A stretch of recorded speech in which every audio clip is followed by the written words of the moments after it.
بسم اللہ الرحمن الرحیم۔ باتیں میڈیا کی کے سلسلے کا آج 175واں پروگرام ہے اور یہ قدر وقفے کے ساتھ یہ پروگرام آپ کی خدمت میں پیش کیا جا رہا ہے۔ آج ایک کتاب کا تعارف پیش کیا جا رہا ہے اور یہ کتاب اپنے موضوع کے لحاظ سے بہت اہمیت رکھتی ہے۔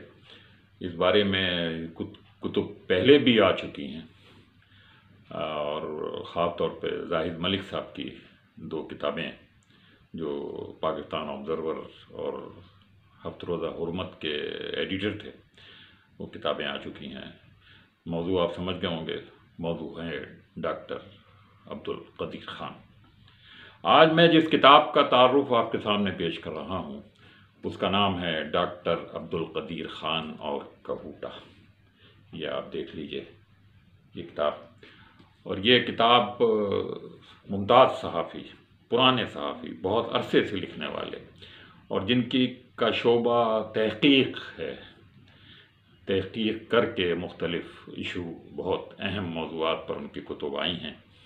جلیس سلاسل، کسی زمانے میں نوجوان ہوتے تھے، آج اتنے نوجوان تو نہیں ہیں مگر ویسے کے ویسے ہی ہیں جیسے کہ وہ پہلے ہوا کرتے تھے۔ بہت محنتی، بہت لگن کے ساتھ اور مخلص لوگوں میں ان کا شمار ہوتا ہے۔ چند صحافی جو پاکستان میں کہے جا سکتے ہیں، بڑے صحافی جو ایماندار رہے ہیں، جنہوں نے کبھی اپنی ذات کے لیے کچھ فوائد حاصل نہیں کیے ہیں، جنہوں نے جس طرح کی زندگی ان کی تھی، جو کچھ ان کے پاس تھا وہی آج بھی ہے، اس میں کوئی آپ کو بہت بڑا اضافہ، بہت بڑی آمدنی میں آپ کو فرق نظر نہیں آئے گا۔ جیسے سادہ کل تھے ویسے ہی سادہ وہ آج ہیں۔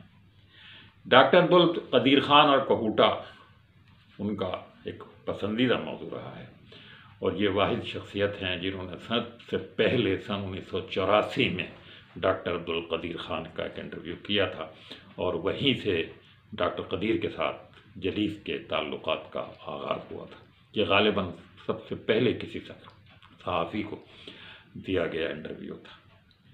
اس کتاب میں جو خاصی ضخیم کتاب ہے، اس کو کہا جائے 432 صفحات ہیں اور اس میں کچھ دیگر چیزیں بھی شامل ہیں، جیسے جلیس کی اپنی جو دیگر کتب اس سے پہلے آ چکی ہیں۔ کورٹ مارشل کے نام سے ایک کتاب آئی ہے جس میں انہوں نے سن 65 اور سن 71 کی جنگوں میں حصہ لینے والے نامور کمانڈروں اور پاکستانی فوج، فضائیہ اور بحریہ کے کمانڈر ان چیف اور چیف آف اسٹاف جو تھے، ان کے انٹرویوز پر مشتمل یہ کتاب ہے۔ یہ 99 میں یہ کتاب آ چکی تھی۔ موجودہ کتاب جس کا میں نے آپ سے ذکر کیا ہے، یہ خود ڈاکٹر عبدالقدیر خان کی خواہش تھی کہ ایسی کتاب کوئی آئے، مگر یہ کتاب ان کی زندگی میں شائع نہ ہو سکی اور ان کے انتقال کے 1-2 سال کے بعد جلیس نے ان سے جو وعدہ کیا تھا وہ وعدہ پورا کیا۔ ڈاکٹر قدیر خان کا جو منفرد انٹرویو ہے وہ آپ اس کتاب میں پڑھ سکتے ہیں، جو 1984 میں لیا گیا تھا، اور اس کے بعد جو دیگر واقعات پیش آئے ان کے انتقال تک، ان ساری چیزوں کا اس کتاب میں احاطہ کیا گیا ہے۔ اور خاص طور پر جلیس کو زاہد ملک صاحب کا شکر گزار ہونا چاہیے۔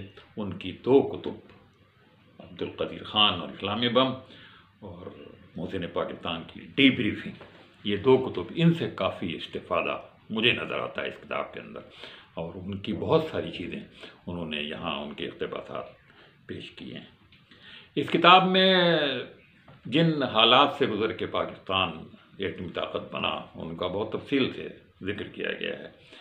کس طرح کہوٹہ کی بنیاد ڈالی گئی، کس طرح سے وہاں پر اٹامک انرجی کمیشن سے ڈاکٹر قدیر اچھے محنتی لوگوں کو منتخب کر کے لائے، اور کس طرح سے خود کمیشن کے اندر ایک دوسری لابی نے ان کے خلاف کام کیا، ان کو نیچا دکھانے کی ہمیشہ کوشش کی، اور اتنے برسوں میں اس کمیشن نے اس سمت میں چونکہ کوئی کام نہیں کیا تھا، تو اس کو ان میں سے بہت سارے لوگ ایسے تھے جن کو یہ اچھا نہیں لگا کہ ہالینڈ سے آئے ہوئے ایک سائنسدان کو یہ کام کرنے کا موقع ملے، لیکن اس وقت کی حکومت، بھٹو صاحب کی حکومت اور اس کے بعد جنرل ضیاء کی حکومت، اس کے بعد کی تمام حکومتوں نے اس کام میں ان کی مدد کی، انہیں کھلا موقع دیا، ان کو فنڈ بھی فراہم کیے گئے۔ اور مزے کی بات اس کتاب سے یہ ظاہر ہوتی ہے کہ پاکستان کا یہ کارنامہ بہت ہی کم اخراجات سے مکمل کیا گیا۔ کہا جاتا ہے کہ F-16 کا ایک طیارہ قیمت میں اس سے کہیں زیادہ ہے جتنے پیسوں سے یہ پاکستان ایک پہلا ایٹمی ملک بنا۔ بہرحال اس کتاب میں اس مخالف لابی کا بھی بہت تفصیل سے ذکر ہے، اور ان لوگوں کا بھی ذکر ہے، ڈاکٹر قدیر کی ٹیم کا بھی ذکر ہے۔ خود ڈاکٹر قدیر نے ان کا تعارف کرایا ہے کہ ان کی ٹیم میں کیسے کیسے ہیرے، کیسے کیسے قابل لوگ، کیسے کیسے مخلص لوگ جنہوں نے ملک کے لیے اپنا کیریئر تک خراب کیا، اور انہوں نے اس ملک کے لیے وہ کارنامہ انجام دیا اور اتنے کم پیسوں میں انجام دیا۔ اس کا بھی بہت تفصیل سے ذکر ہے۔ جن لوگوں نے سازشیں کی، جن لوگوں نے ان کو روکنے کی کوشش کی، ان کا بھی ذکر ہے۔ پاکستانی پریس اور حکومت اور سیاستدان، ان کا بھی ذکر ہے جنہوں نے اس کام کو سراہا، اس کام کو مکمل ہونے میں کا موقع دیا اور اس کام میں روڑے اٹکائے اور اس کی مخالفت کی وجوہ ہو سکتی ہیں، اس میں ان کی نیت پر آپ شک نہیں کاری، لیکن بہرحال یہ بہت سی زبردست لابی تھی جو اس کام کی مخالفت بھی ہوئی۔ واللہ عالم، تاریخ بتائے گی کہ ان کی رائے صحیح تھی یا ایٹمی دھماکہ کرنے والوں کی رائے صحیح تھی۔ مزے کی بات یہ ہے کہ ایک کمیشن کے سابق چیئرمین نے صرف دھماکوں سے 2 ماہ قبل تک اس پروگرام کا مذاق اڑایا تھا، اس کی تصدیق کی تھی۔ کیسے ہو سکتا ہے یہ؟ کیسے اتنے اخراجات میں پاکستان ایٹمی دھماکہ کر سکتا ہے؟ لیکن بہرحال ہوا، اللہ تعالیٰ کی تائید سے، توفیق سے یہ کام ہوا۔ پھر اس میں غوری میزائل کی تیاری کا بھی سارا ذکر ہے، وہ بھی کس طریقے سے ہوا۔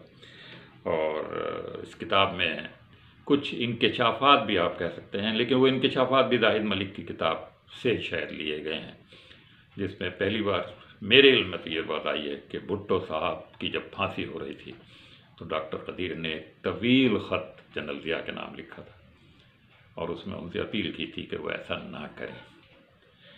ان کی بات اوروں کی طرح نہیں مانی گئی تھی، لیکن اس کے 1 ماہ بعد کسی ملاقات کے موقع پر جنرل ضیاء نے ڈاکٹر قدیر کے کندھے پہ ہاتھ رکھتے ہوئے یہ کہا تھا کہ آپ کا خط مجھے مل گیا تھا، آپ کی کوشش بھی مجھے ملی تھی، لیکن ان کے بقول قومی مفاد کا جو تقاضا تھا، جو انصاف کا تقاضا، میں نے وہ کیا۔ بہرحال یہ کہ انکشاف ہے میرے لیے۔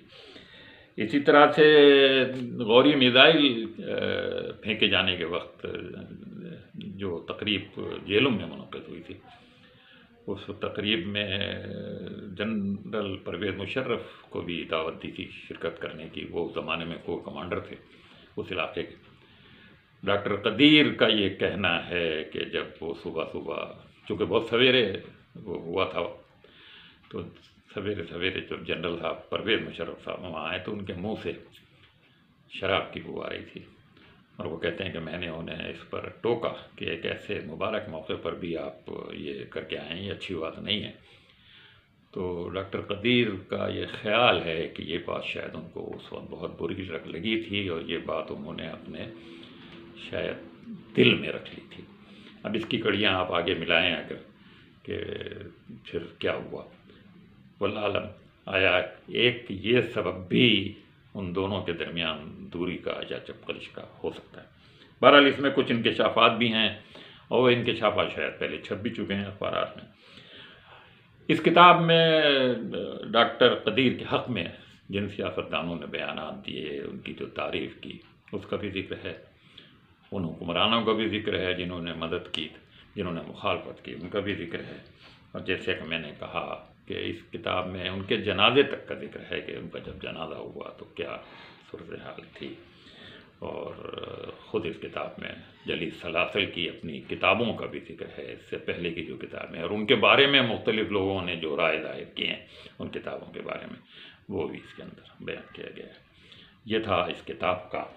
میں ایک بار پھر آپ کو دکھا دوں کہ یہ کتاب ہے، یہ جلی سلاسل بیٹھے ہوئے ہیں ڈاکٹر صاحب کے ساتھ. یہ کتاب حال ہی میں یہ شائع ہو کر سامنے آئی ہے. اس کتاب کا مطالعہ ساحل پہ علم لوگوں کے لیے جو معلومات سے دلچسپی رکھتے ہیں، جو پاکستان کی تاریخ سے دلچسپی رکھتے ہیں، جو پاکستان سے دلچسپی رکھتے ہیں، ان کے لیے بہت ہے. اب انور سید کو اجازت دیجیے. اللہ حافظ.